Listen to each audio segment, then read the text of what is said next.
багш нар одоо 50 60 хүртэл багшлаа шүү дээ.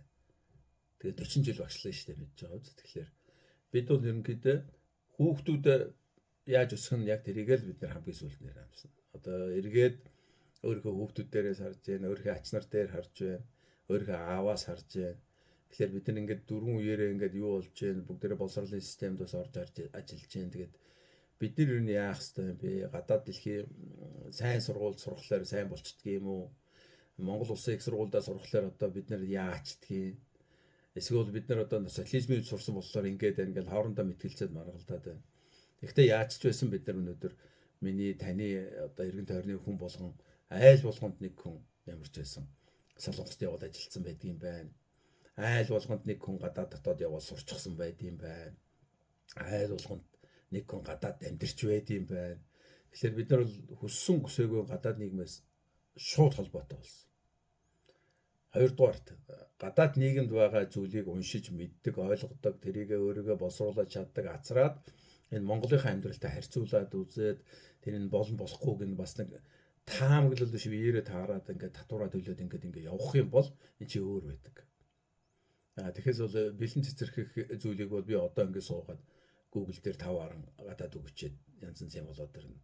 ChatGPT-г би ашиглаад одоо бараг мундаг том тайлан тавьчихна. Тэр бол асуудалгүй байна. Хэд хэдэн их суураас хэд хэдэн хил дээрээс ингээд дорхноо цуглуулж болно. Тэр одоо 20 настай хүүхдүүд тэрийг бол хийдэг болсон шүү дээ. Тэгээ 20 настай хүн, 25 настай хүн 10 жил төгсөөл гадаад явбал буцаад ирээл одоо юу байдгийг бүх юмыг сургууль төгсчөөл хурж ирээл гэмтэх юм яриад эхэлдэг.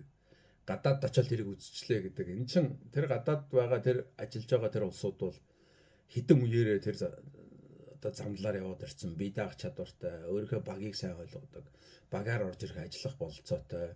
Тэгээд хамгийн гол нь та удирдах болно. Таны доор байгаа улсуудыг бол тим төвшний улсууд байгаа гэж орж ирдэг. Эсвэл өөрийнхөө багийг бэлдэж орж ирдэг. Энэ нөхцөлүүдийг бид нар ч гэсэн одоо өдөө орон нутгтаа бас ашиглах ёстой. Одоо би бол өөрөө хөдөө байна 12 жил болж байна. Эргэн тойрон малчтын хөгжлийгээ өөрөө харж байна. Тэр хүн гэдэг талаас нь харна шүү дээ бас. 12 жил шүү дээ. 12 жилийн өмнө ямар хүн байсан, өнөөдөр тийм хүн байсан. Би өдөр болгон тэмдэглэл хөтэлдэг хүн. Хүний тухай тэмдэглэл хөтэлдэг. Тэгэхдээ нийгэм, орчин болж байгаа зүйлийг өдөр болгон ингэж базаа тэмдэглэдэг. 12 жилийн өмнө би дэвтэрээ харахад тийм байсан, өнөөдөр тийм болсон. Сарын дараа тийм байсан. 2 жил 6 сарын дараа тийм байсан. 3 жил 9 сарын дараа тийм байсан. 9 жил 5 хоногийн өмнө тийм байсан гэдэг тэрийг эргээд харах боломжтой гэсэн үг.